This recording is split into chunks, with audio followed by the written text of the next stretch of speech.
You're not lazy, you're just not motivated. Or so we've been told. But what if I told you that this is just a lie we've been fed by our culture, a narrative that keeps us stuck in a cycle of guilt and shame? You see, the myth of laziness is based on a flawed assumption that we're born with a certain level of motivation and potential. It's like saying that some people are naturally good at math, while others will always struggle. But the truth is, nobody is born with a natural aptitude for anything. We're all blank slates, waiting to be shaped and molded by our experiences and environments. Think about it. Have you ever met someone who was told they were lazy, only to later discover that they were simply untrained or unprepared? Maybe it was a student who struggled in school because they didn't have access to the right resources, or an employee who was expected to perform at a certain level without any support or guidance. We've all been there at some point in our lives, feeling like we're not good enough or that we're just not trying hard enough. But what if everything you thought about yourself was wrong? What if your struggles and setbacks were not a reflection of your lack of motivation, but rather a sign that you're still learning and growing? What if you've been sold a bill of goods that's been holding you back from reaching your full potential? It's time to challenge this narrative, to look beyond the surface-level assumptions and to explore the deeper truths about ourselves and our abilities. Imagine a world where we're not judged for our struggles, but rather celebrated for our resilience and determination. Where we're not labeled as lazy, but rather seen as individuals who are still learning and growing. It's a world where we're empowered to take risks, to try new things, and to push beyond our perceived limits.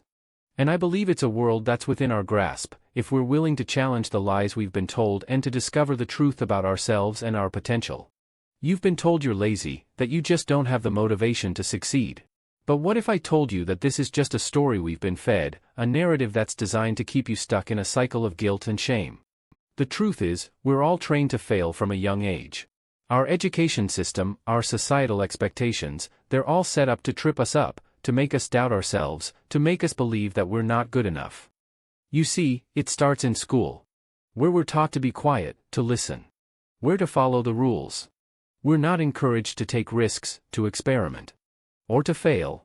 And when we do fail, we're met with disappointment and criticism. This sets us up for a lifetime of self-doubt, of negative self-talk. And of uncertainty. We begin to believe that we're not capable, that we're not smart enough. And that we're just not good enough. But here's the thing, you're not alone. There are countless people who have overcome their fears, their doubts, and their limitations to achieve incredible things. They weren't born with a sense of self-worth, they created it. And you can too.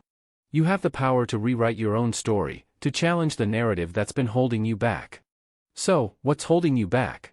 What's the one thing that's keeping you from achieving your dreams? It's time to stop blaming yourself and start taking control of your life. For too long, we've been trapped in a cycle of shame and guilt, led to believe that our lack of motivation is a personal failing, a sign of laziness. But what if I told you that this is just a lie we've been fed? You see, when we're constantly told we're not good enough, that we're lazy or unmotivated, it creates a sense of self-doubt that's almost impossible to shake. But here's the thing, self-compassion is key to breaking free from this cycle. It's about recognizing that you're human, that you have flaws and imperfections. And that it's okay to make mistakes. So, what can you do to start breaking free from the cycle of shame and guilt? First, practice self-acceptance. Acknowledge your strengths and weaknesses. And don't be too hard on yourself when you stumble. Second, focus on building self-awareness. Take time to understand what motivates and demotivates you. And use that knowledge to make positive changes in your life. And third, surround yourself with people who uplift and support you, people who believe in you even when you don't believe in yourself. I want to share with you a story of a young woman named Sarah, who struggled with feelings of inadequacy and low self-esteem. But after working through her issues, she discovered a newfound sense of confidence.